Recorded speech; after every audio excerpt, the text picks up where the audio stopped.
नमस्कार क्लास। आज हम इस टॉपिक को डिस्कस करेंगे, वह है reduction of aldehyde and ketone. आप सबसे पहले इसमें देखिए कि रिडक्शन के परिणाम स्वरूप होगा क्या होगा अगर आप लोग रिडक्शन कराएंगे। तो पहली चीज कि आपको रिडक्शन से अल्कोहल बनाना है। तो अगर हम लोग कोई एल्डिहाइड ले रहे हैं तो उसके रिडक्शन के कारण 1 डिग्री अल्कोहल बनेगा। अगर आप एल्डिहाइड ले रहे हैं तो उसके रिडक्शन से बनेगा 1 डिग्री अल्कोहल, और अगर आप कीटोन ले रहे हैं तो उसके रिडक्शन से बनेगा आपके पास 2 डिग्री अल्कोहल।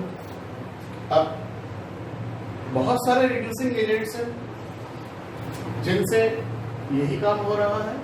एल्डिहाइड का कन्वर्जन 1 डिग्री अल्कोहल में और कीटोन का कन्वर्जन 2 डिग्री अल्कोहल में। अब इसमें कौन कौन से रिड्यूसिंग एजेंट्स हैं, तो वह देखिए, जैसे आपने लिथियम एल्यूमिनियम हाइड्राइड से करवाई ईथर की प्रेजेंस में, या हाइड्रोजन से करवाई निकल, प्लेटिनम या पैलेडियम, कोई भी एक कैटालिस्ट ले सकते हैं, कोई भी एक मेटल ले सकते हैं, उसकी प्रेजेंस में आप हाइड्रोजन के साथ इसे गर्म करा दीजिए। थर्ड, अगर आप NaBH4 से करा रहे हैं इथेनॉल की प्रेजेंस में तो भी वही होगा। फोर्थ, अगर आप B2H6 की रिएक्शन करा रहे हैं टेट्राहाइड्रोफ्यूरेन से, टेट्राहाइड्रोफ्यूरेन की प्रेजेंस में B2H6 से रिएक्शन करवा रहे हैं एल्डिहाइड की, तो भी आपको 1 डिग्री अल्कोहल ही बनेगा। फिफ्थ, अगर आप NaBH4 से रिएक्शन करा रहे हैं प्लेटिनम क्लोराइड की प्रेजेंस में, तब भी यही होगा। अगर आप NaBH4 से रिएक्शन करा रहे हैं एल्यूमिनियम क्लोराइड की प्रेजेंस में, और साथ में इथाइल ग्लाइऑक्सिन होना चाहिए। ये मैंने ग्लाइऑक्सिन का फॉर्मूला बनाया है, इसे आप देख सकते हैं, मैंने इसका पूरा स्ट्रक्चर बना दिया आपको, उससे देख सकते हैं। 7, अगर आप NaAlH4 सोडियम एल्यूमिनियम हाइड्राइड, इसके साथ में अगर आप रिडक्शन कराएंगे तो भी आपका एल्डिहाइड 1 डिग्री अल्कोहल में, कीटोन 2 डिग्री अल्कोहल में। सिमिलरली LiBH4 और टेट्राहाइड्रोफ्यूरेन, इन दोनों के साथ में अगर आप रिएक्शन कराएंगे तो भी यही होगा। इसके साथ ही अगर हमने कोई मेटल ले लिया और उस मेटल की रिएक्शन करवा रहे हैं, मेटल के साथ में किसी एसिड की रिएक्शन करा रहे हैं, तो मेटल जब एसिड से रिएक्शन करेगा तो वहां से हाइड्रोजन गैस रिलीज होती है, नेसेंट हाइड्रोजन रिलीज होती है, और वो नेसेंट हाइड्रोजन इस एल्डिहाइड को 1 डिग्री अल्कोहल में, कीटोन को 2 डिग्री अल्कोहल में कन्वर्ट करती है।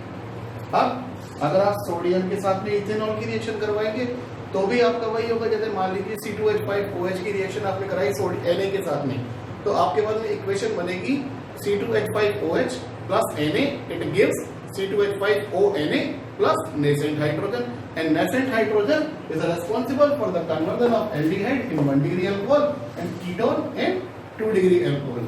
So let us discuss the mechanism of reduction by using LiAlH4 और NaBH4, क्योंकि यही आप लोगों के सिलेबस में गिवन है।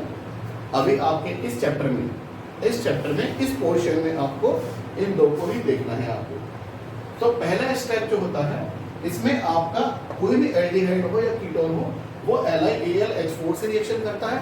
सेकेंड स्टेप में जो बनेगा स्पीशीज, उससे हम लोग वाटर से ट्रीट कराएंगे। अब देखिए, सबसे पहली चीज आपका LiAlH4, जब आप इसे आयोनाइज कराएंगे तो ये बनेगा Li positive plus AlH4 negative. ध्यान रखना बेटा, यहाँ पर LiAlH4 दे रहा है AlH4 नेगेटिव। इट मीन्स यहाँ जो नेगेटिव चार्ज अपीयर हो रहा है वो हाइड्रोजन पर है यहाँ पर। और क्योंकि हम जानते हैं कि कार्बोनाइल कार्बन में कार्बन लेस इलेक्ट्रोनेगेटिव होता है और ऑक्सीजन मोर इलेक्ट्रोनेगेटिव होता है, इसलिए कार्बन पर यहाँ पर रहेगा पार्शियल पॉजिटिव और ऑक्सीजन पर रहेगा पार्शियल नेगेटिव। तो जो पार्शियल पॉजिटिव है उस पर कौन अटैक करेगा?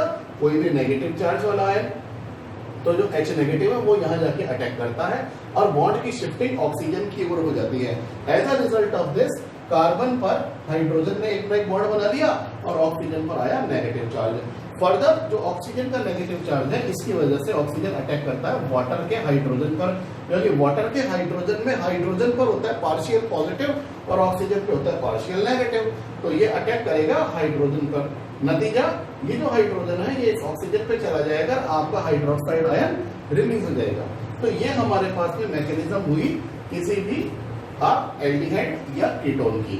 इसी तरीके से अगर आप NaBH4 के प्रेजेंस में इसका रिडक्शन कराना चाहेंगे तो NaBH4 में भी बेटा यही होगा, आपका NaBH4 Na+ बनाएगा और BH4 negative, same process is here, BH4 negative carry 1 H negative.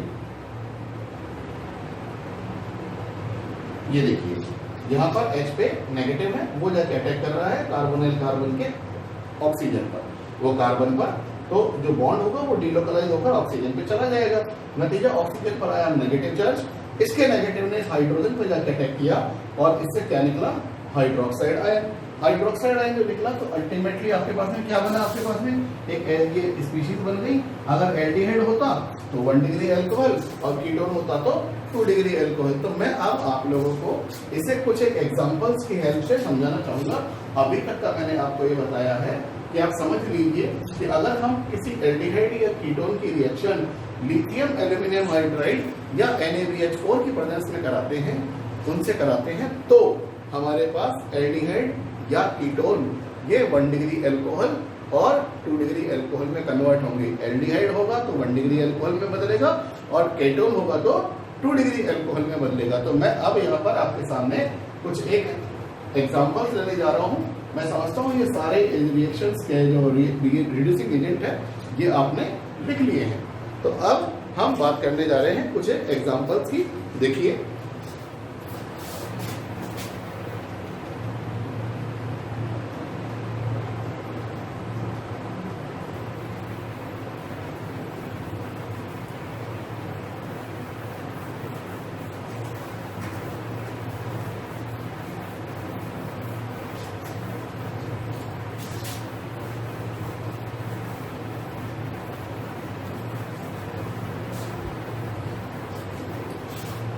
हाँ, ये चीज जरूर आप ध्यान रखना कि ये ऊपर के जो मैंने 10 जो मैंने रिड्यूसिंग एजेंट लिखे हैं, केवल इनसे ही एल्डिहाइड 1 डिग्री अल्कोहल में, कीटोन 2 डिग्री अल्कोहल में बदलेगा। नीचे वाले जो हैं वो सीधा CO को CH2 में बदलते हैं, तो वो हम रिड्यूसिंग एजेंट के नेक्स्ट टॉपिक पर देखेंगे हम लोग। अभी रुक के थोड़ी देर, पहले हम लोग इसके कुछ एग्जांपल्स देख लेते हैं। मान लीजिए आपने ले लिया एक RCHO जो मैंने आपको बताया था, और आप RCHO को बदल रहे हैं, तो आपके पास में क्या बनेगा, RCH2OH। जैसा कि मैंने आपको बताया, ये जो आपके पास में जो पार्ट है यहाँ पर ये बदलेगा CH2OH में। तो हम कुछ एग्जांपल ले रहे हैं। सबसे पहला एग्जांपल जैसे हमने ले लिया फॉर्मेल्डिहाइड का HCHO, तो HCHO का कन्वर्जन किसमें हो जाएगा बेटा, HCH2OH में। HCH2OH क्या होता है हमारे पास, सिंपली मीथेनॉल। बहुत ही खतरनाक कंपाउंड है। अगर एक कोई भी जो है व्यक्ति अगर थोड़ी अमाउंट में ले ले तो उसकी आई साइड चली जा सकती है, और अगर मान लीजिए ज्यादा अमाउंट में अगर उसने ले लिया, कंज्यूम कर लिया, तो उसकी डेथ भी हो सकती है। ये इतना डेंजरस कंपाउंड है। फिर इसके बाद CH3 CHO, अगर हम इसकी बात करेंगे तो हमारे पास बनेगा CH3 CH2OH, इसे कहते हैं हम लोग इथेनॉल। इसी तरीके से अगर आपने ले लिया कोई बेंजाइडिहाइड, और अगर आप उसका रिडक्शन कराएंगे तो आपके पास में बनेगा बेंजाइल अल्कोहल। अगर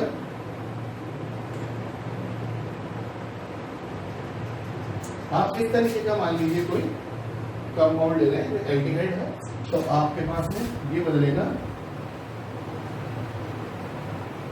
इस तरीके में। अल्टीमेटली आपके पास में चेंजेस CHO का ही होना है।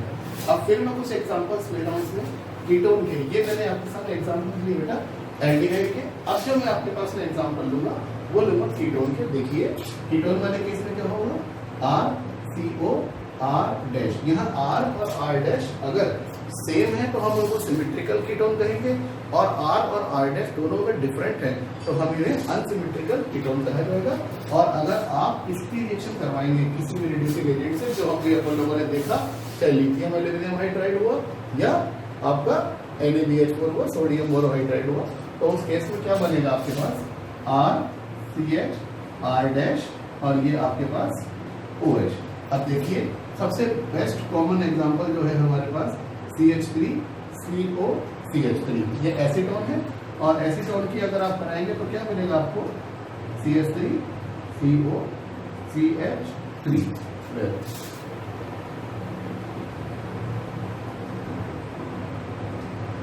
ये आपको मिला इससे 2 प्रोपेनॉल। इसी तरीके से अगर मान लीजिए आपने कोई साइक्लिक कीटोन ले लिया, सपोज कीजिए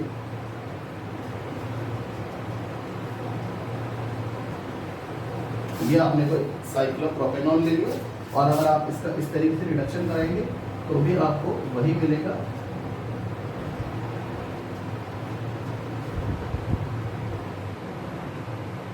देखिए इस तरीके से इसको बोलेंगे हम लोग साइक्लोप्रोपेनॉल।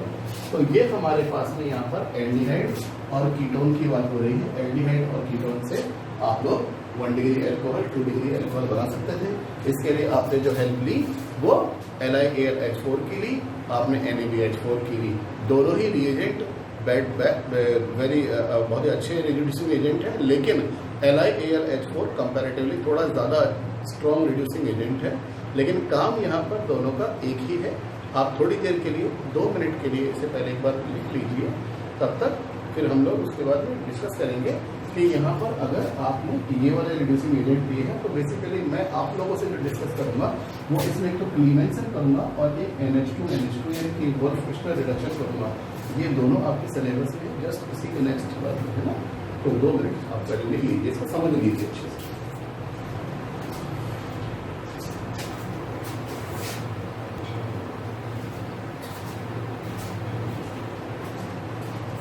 तो हम रिडक्शन की सीरीज में ही आगे बढ़ रहे हैं, जिसमें हम बात कर रहे हैं क्लीमेंसन और वोल्फ-फिश्नर रिडक्शन की।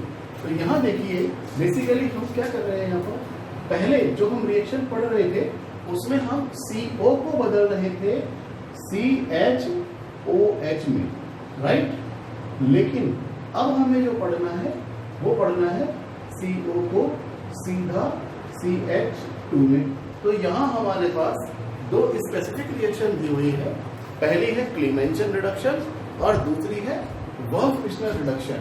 तो यहाँ आपके पास इसका कन्वर्जन CO का सीधा CH2 में कन्वर्जन हम लोग इस रिएक्शन से देखेंगे। देखिए अगर हम क्लीमेंसन रिडक्शन कर रहे हैं तो जो भी हमारे पास एल्डिहाइड या कीटोन है व्हाटएवर, हम उसकी रिएक्शन जिंक मरकरी अमलगम की मदद से हाइड्रोक्लोरिक एसिड से कराते हैं। फिर हमारे पास में CO का कन्वर्जन होगा CH2। इसी तरीके से अगर आप वोल्फ-फिश्नर रिडक्शन की बात करेंगे तो उस केस में CO को पहले आपको रिएक्शन कराना पड़ेगा NH2 में। NH2 ये आप लोगों ने अभी पहले भी देखा था जब हम कार्बोनाइल ग्रुप की प्रेजेंस की टेस्ट कर रहे थे, उसमें 2,4-DNP टेस्ट भी था आपके पास, ध्यान रख लीजिए। आपके बुक में सीरीज भी गिवन है इसकी टेस्ट, तो आप लोगों ने इससे रिएक्शन कराया तो आपके पास में बीच में इंटरमीडिएट बनता है। उस इंटरमीडिएट की रिएक्शन आप पोटेशियम हाइड्रोक्साइड और इथाइलिन ग्लाइकॉल से कराते हैं और वहाँ आपको इसे गर्म भी करना पड़ता है, तो आपका CO जो है ये CH2 में बदलता है। मैं कुछ एक एग्जाम्पल्स लेके बात बता रहा हूँ। आप देखिए अगर आपने लिया RCHO, आपके पास में सिंपली एल्डिहाइड है। अब आप इसे चाहे क्लीमेंसन से करा दें चाहे से वोल्फ-फिश्नर से करा दें, कोई सा भी आप रिड्यूसिंग एजेंट ले सकते हैं, उसमें कोई प्रॉब्लम नहीं आएगी। तो आपके पास क्या बनेगा, आपके पास में बनेगा RCH3 सिंपली। और अगर आपने कोई कीटोन ले लिया, मान लीजिए आपने ले लिया RCOR' और फिर अगर आप उसकी रिएक्शन चाहे आप क्लीमेंसन कराएं या वोल्फ-फिश्नर से कराएं, तो भी आपका जो CO है वो CH2 में बदलेगा। मैं एग्जांपल फिर देख रहा हूँ इस बार आप लोगों को। जैसे मान लीजिए आपने R की जगह लगाया यहाँ पर हाइड्रोजन, आपने यहाँ पे क्या लगाया, R की जगह हाइड्रोजन आपने लगा लिया। तो अब आपके पास में ये क्या था, फॉर्मेल्डिहाइड। फॉर्मेल्डिहाइड से आपको क्या मिला, मीथेन मिल गई आपको यहाँ पर। मान लीजिए आपने यहाँ पे लगा दिया मिथाइल, यहाँ पे मिथाइल ग्रुप लगा दिया, तो अब आपको यहाँ पे क्या मिल गया, आपको यहाँ पर एसिटाल्डिहाइड से मिला आपको ईथेन। मान लीजिए अब मैं आपको कह रहा हूँ कि हमने इसको कीटोन में कन्वर्ट कर रहे हैं, तो सबसे जो पहला जो कीटोन आता है हमारे पास वो आता है CH3 COCH3। तो इसमें भी अगर अपन इसको कराएंगे हम लोग तो क्या मिलेगा हमें, ये देखिए क्लीमेंसन या वोल्फ-फिश्नर रिडक्शन किसी से भी आप कराएंगे तो हमारे पास में इसके कॉरेस्पॉन्डिंग एल्केन्स बिल्कुल आराम से तैयार हो जाते हैं। अब हम लोग इस टॉपिक की बात करेंगे उसे हम लोग कहेंगे ऑक्सीडेशन। तो अब मैं ऑक्सीडेशन डिस्कस करने जा रहा हूँ। देखिए,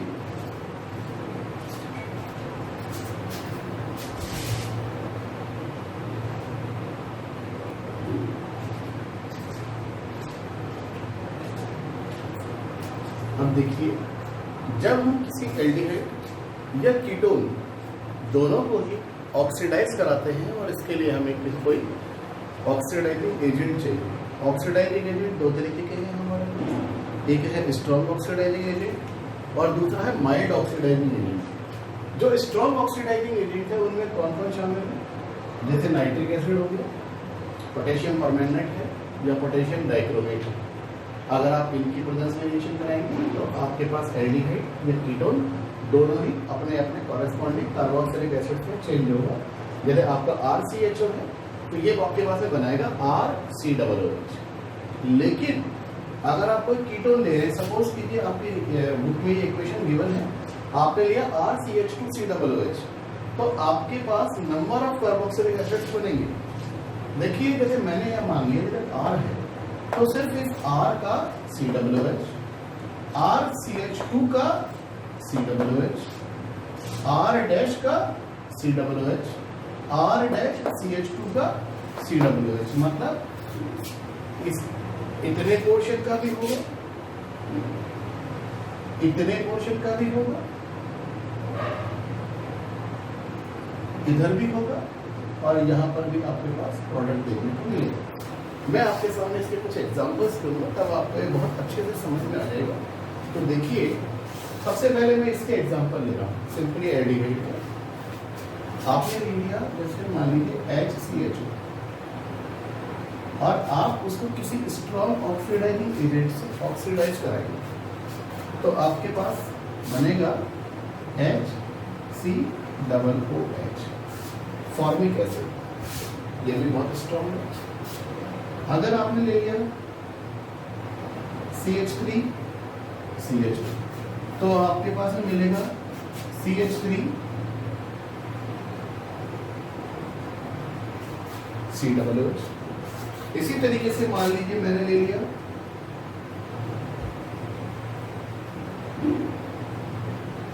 बेंजल्डिहाइड, और उससे हमें मिलेगा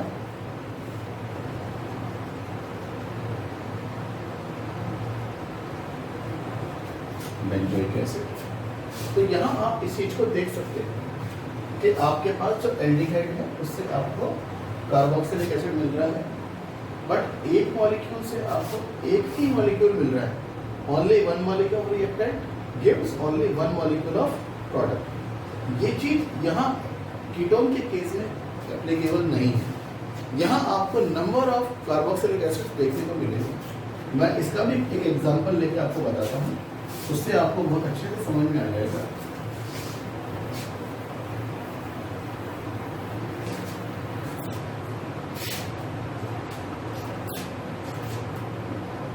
देखिए,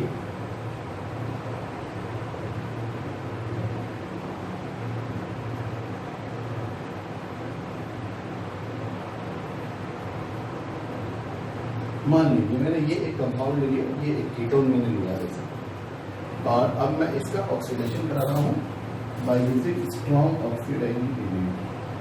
तो मैंने आपको क्या कहा, बहुत अच्छा ट्रिक है। हम लोग क्या गलती करते हैं कि हम लोग इसे देखते हैं कि यार इससे चार प्रोडक्ट बनते हैं, पता नहीं कैसे हम लोग इसे याद करेंगे। तो लर्न करने का बेस्ट मेथड है कि आप उसको थोड़ा एक ट्रिकी बनाइए। जैसे मैंने क्या कहा था अभी आपको, हमें R का बनाना है, RCOOH। तो अब यहाँ पर आपका R कौन है, मिथाइल ग्रुप है, तो आप मिथाइल से बनाइए CH3COOH। आपने R ले लिया, अब आप क्या लेंगे, R डैश। R डैश क्या है मेरे पास में, यहाँ पर बेंजीन है, तो आप क्या साथ में ले लीजिए, बेंजीन पर COOH। फिर इसके बाद में RCH2। तो मैंने क्या कहा था आपको, RCH2 का क्या बनेगा हमारे में, RCH2COOH। तो RCH3CH2COOH। अब आपको क्या करना है, इसका आपको बनाना है बेंजीन CH2COOH।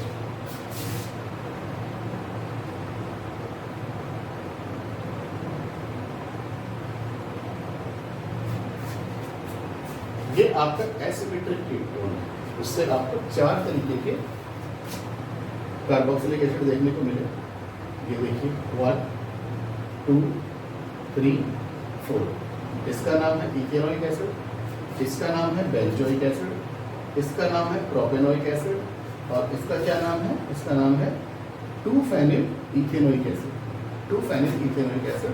यहाँ आपके पास नंबरिंग किधर से आएगी? 1 2 और यहाँ पे जो बेंजीन देंगे वो हम एज ए सब्स्टिट्यूएंट कंसीडर करके चलते हैं।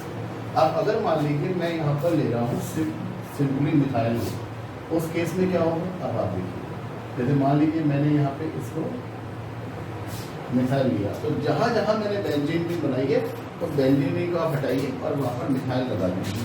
देखिए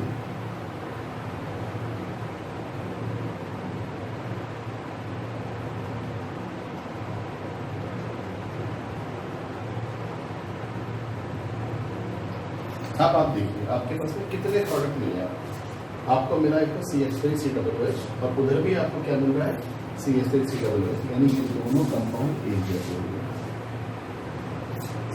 फिर आपको क्या मिला? CH3CH2COOH, इधर भी CH3CH2COOH, इधर भी देखिए CH3CH2COOH, इधर भी देखिए CH3CH2COOH। तो आपको क्या मिला? आपको यहाँ पर 2 मॉलिक्यूल ऐसे मिल गए आपको यहाँ पर। तो कुल मिलाकर एक तरीके का कार्बोक्सिलिक एसिड ये हो गया और दूसरे तरीके का कार्बोक्सिलिक एसिड ये हो गया। तो जहाँ आपका R और R' डिफरेंट थे वहाँ पर आपको 4 तरीके के कार्बोक्सिलिक एसिड मिल रहे थे। जहाँ आपके पास R और R' दोनों सेम है वहाँ आपको 2 तरीके के कार्बोक्सिलिक एसिड मिलेंगे। क्या ऐसा पॉसिबिलिटी है कि अगर मान लीजिए मैं इस CH3 को रिप्लेस कर दूँ हाइड्रोजन से, मैं यहाँ पे सिंपली यहाँ पे CH3 ही बना दूँ, तो कोई प्रॉब्लम थोड़ी है आपको। तो देखिए हमने यहाँ पे इस मिथाइल की जगह लगा दिया बेटा सिंपली हाइड्रोजन। अब आप देखिए आपके पास में क्या क्या बना? CH3COOH, ये भी CH3COOH। तो अब आपके पास में ये दोनों हो गए एक तरीके, ये हो गया 1 और ये भी हो गया आपका 1। फिर आपके पास में इसका हाइड्रोजन था, मैं आपको पता R' वही तो था आपके पास में हाइड्रोजन। तो आपको क्या मिला? दूसरा HCOOH। तो दूसरा आपके पास में ये रहा। तीसरा आपके पास में क्या है? CH3CH2COOH, CH3CH2COOH। तो आपको यहाँ पर भी आपको क्या मिला? तीसरे तरीके का कार्बोक्सिलिक एसिड। तो ये डिपेंड करता है कि आपका कीटोन कौन सा है, उसी के बिहाफ पर हम ये डिसाइड करेंगे कि नंबर ऑफ कार्बोक्सिलिक एसिड कितने बनेंगे। तो आपकी इस सीरीज में आप जो पढ़ रहे थे वो पढ़ रहे थे कि आपने इस एल्डिहाइड या कीटोन से आपको कार्बोक्सिलिक एसिड बनाने हैं और बनाएंगे तो हम कितने बनाएंगे। क्लियर है?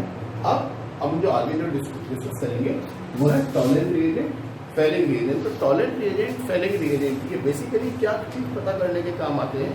ये पता करने के काम आते हैं कि आपका जो भी ऑर्गेनिक कंपाउंड आपको दिया हुआ है क्या वो एल्डिहाइड है या कीटोन है। आप जब लेबोरेटरी में जब टेस्ट करते हैं तो सबसे पहले आपको जो भी ऑर्गेनिक कंपाउंड दिया जाता है वो इस एल्डिहाइड कीटोन की सीरीज में बता रहा हूँ। पहले आप कार्बोनाइल ग्रुप का टेस्ट करते हैं, इसके लिए आप रिएक्शन कराते हैं 2,4 डाइनाइट्रोफेनिल हाइड्रोजन से। उससे रिएक्शन कराया, वहाँ से कंफर्मेशन आ गई आपके पास में कि भैया इसमें कार्बोनाइल ग्रुप प्रेजेंट है। उसके बाद में अगर आपको एल्डिहाइड देखना है तो शिफ्ट रिएजेंट से करा देते हैं या टॉलेंट रिएजेंट से करा देते हैं, ठीक है, और या आप फेलिंग रिएजेंट से करा देते हैं। अगर आप टॉलेंट से करा रहे हैं तो नो डाउट आपके पास में एल्डिहाइड प्रेजेंट है, ये कंफर्म हो जाता है। अगर आप फेलिंग रिएजेंट से करा रहे हैं और फेलिंग रिएजेंट का रिएक्शन दे रहा है तो आपके पास में क्या है? Aliphatic aldehyde. और अगर नहीं दे रहा तो समझ लीजिए कि आपके पास में है एरोमेटिक एल्डिहाइड। तो अभी हम इस चीज को डिस्कस करते हैं, आप तब तक इसको एक बार रिवाइज कर लीजिए।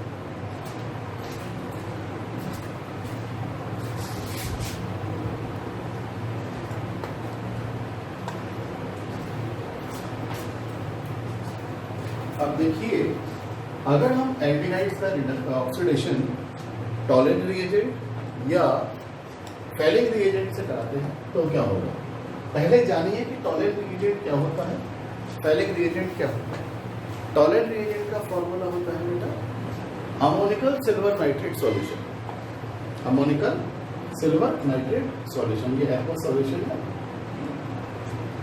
सिल्वर नाइट्रेट का अमोनिया के साथ। और टॉलेंट रिएजेंट हो गया आपका। फैलिक रिएजेंट में क्या है, फैलिक रिएजेंट में आपके पास दो सॉल्यूशन होंगे, पहला होगा आपके पास फैलिक सॉल्यूशन ए और दूसरा होगा फैलिक सॉल्यूशन बी। जो फैलिक सॉल्यूशन ए है वो है आपके पास aqueous solution of copper sulphate, जो फैलिक सॉल्यूशन बी है वो है आपके पास aqueous solution of Rochelle salt. Rochelle salt क्या होता है, सोडियम पोटेशियम टार्ट्रेट। तो पहले मैं आपको टॉलेंट रिएजेंट बता रहा हूँ टॉलेंट टेस्ट में कि जब आपका एल्डिहाइड टॉलेंट रिएजेंट के साथ रिएक्शन करता है और बेसिक मीडियम में रिएक्शन करेगा, बेस की प्रेजेंस में करेगा, तो ये बनाता है कॉरेस्पॉन्डिंग कार्बोक्सिलेट एनायन। जैसे अगर आप R की जगह CH3 लगाएंगे, CH3CHO अगर आप लेंगे तो यहाँ आपको मिलेगा CH3COO नेगेटिव। खैर मेन चीज इसमें क्या है, इसमें टेस्ट ट्यूब की वॉल पर आपको सिल्वर मिरर देखने को मिलता है। यहाँ पर टेस्ट ट्यूब में जो सॉल्यूशन होता है वो बिल्कुल ब्लैक हो जाता है और उसके ऊपर एक सिल्वरी शाइनिंग नजर आती है आपको धीरे धीरे, और इसे गर्म किया जाता है वाटर बाथ पर। ये जरूर ध्यान रखनी चाहिए, ऐसा नहीं है कि टेस्ट ट्यूब को लिया और हम लोगों ने सीधा इसको जो है बुंसन बर्नर पर गर्म करा, नहीं, ऐसा नहीं करना हमारे को, हमें इसे गर्म करना है वाटर बाथ पर। अब अगर हम बात करेंगे फैलिक रिएजेंट की, फैलिक टेस्ट के अंदर अगर हम बात करेंगे फैलिक टेस्ट सॉरी, तो यहाँ हम लोग तो फैलिक टेस्ट करने के लिए आपको क्या चाहिए, फैलिक रिएजेंट।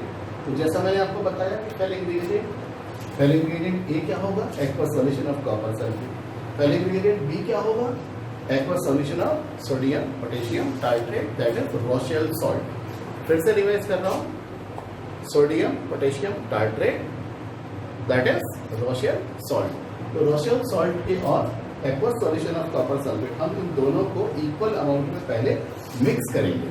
मिक्स करने के बाद में आपके पास एक सॉल्यूशन मिल जाएगा डार्क ब्लू कलर का।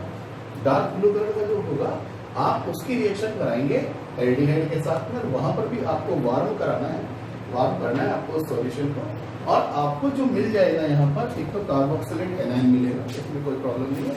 और आपको इंडिकेशन कैसे होगा कि आपकी रिएक्शन में एल्डिहाइड आया नहीं था, तो इसमें आप देखिए आपको Cu2O का रेड ब्राउन पीपीटी देखने को मिलेगा। आपको टेस्ट ट्यूब में क्या देखने को मिलेगा, Cu2O का रेड ब्राउन पीपीटी।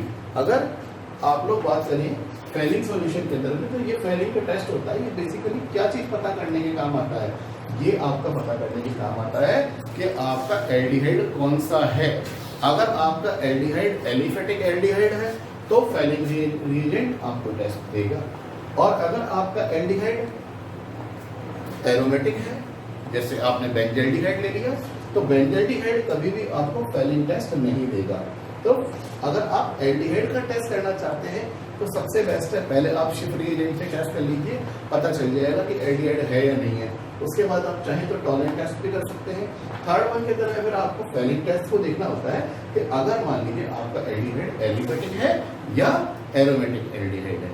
तो आज आप लोगों ने ये देखा इसमें टॉलेंट टेस्ट और फैलिक टेस्ट। अब जो मैं आपके सामने डिस्कस करूंगा वो करूंगा बेटा आयोडोफॉर्म टेस्ट। तो आयोडोफॉर्म टेस्ट क्या होता है उसको देखिए एक बार।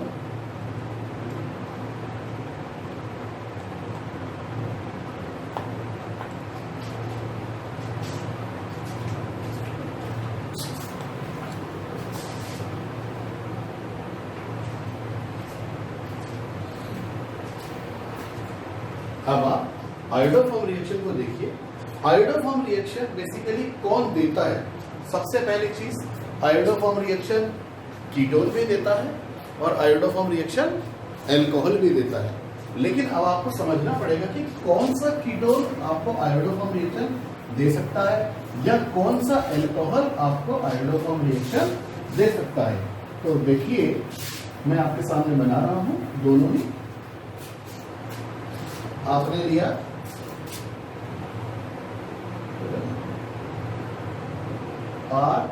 RCOCH3, फिर आपने ले लिया RCO CH2CH3। यहाँ पर आपका R आप कुछ भी लगा सकते हैं, CH2CH3। देखिए आप पहले चीज तो देखिए यहाँ पर क्या ग्रुप है आपके पास में, COCH3 है, और जबकि हम इसे देखेंगे तो यहाँ पर COCH2CH3 है। तो केवल वही कीटोन आयोडोफॉर्म रिएक्शन दे सकते हैं जिनके पास COCH3 होता है। तो यह तो आपका आयोडोफॉर्म रिएक्शन दे देगा, बट यह कंपाउंड आपको आयोडोफॉर्म रिएक्शन नहीं देगा, मतलब हेलोफॉर्म रिएक्शन नहीं देगा। अगर आपने NaOH के साथ इसके रिएक्शन करा रहे हैं तो आपका X अगर क्लोरीन है तो हेलो क्लोरो जो है अपन क्लोरोफॉर्म टेस्ट बोलते हैं अपन उसको। अगर ब्रोमीन लगा रहे हैं तो ब्रोमोफॉर्म टेस्ट बोलेंगे। आयोडीन लगा रहे हैं तो उसे आयोडोफॉर्म टेस्ट कहा जाता है। तो मैंने यहाँ पर आयोडोफॉर्म टेस्ट का एग्जांपल दिया हुआ है और ये आपकी NCERT टेक्स्ट बुक में भी गिवन है। अब देखिए आपका RCOCH3 अगर करेगा तो यह इस CH3 को CHX3 में बदल देता है। तो यहाँ आपके पास COOCH3 आपको नजर आ रहा है यहाँ पर, और COOCH3 में से इसने CH3 को दिया और CH3 को कन्वर्ट कर दिया CHI3 में, दैट इज आयोडोफॉर्म। तो अगर आपको आयोडोफॉर्म टेस्ट के दौरान CHI3 मिल रहा है तो इसका मतलब आपके पास कीटोन भी है, और वो कीटोन है जिसमें आपके पास COCH3 ग्रुप प्रेजेंट है। कौन सा प्रेजेंट है? COCH3। तो यहाँ ये जरूर आपको ध्यान देने वाली बात है कि आप इसमें ऑक्सीडेशन किससे करा रहे हैं, आयोडोफॉर्म टेस्ट के दौरान कौन सा कीटोन आपके पास प्रेजेंट है। अगर COCH3 वाला कीटोन है तो देगा, अदरवाइज आपको नहीं देगा। क्या एल्कोहल भी आपको आयोडोफॉर्म टेस्ट देते हैं? तो बिल्कुल आपके पास में एल्कोहल भी देते हैं। अगर आपके पास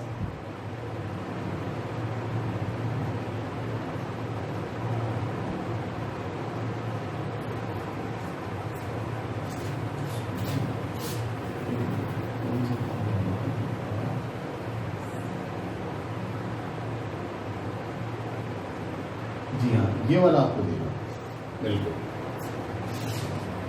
इज दैट क्लियर? फिर भी मैं एक बार इसको आपको बाद में बताऊंगा इसको। तब तक के लिए नमस्कार।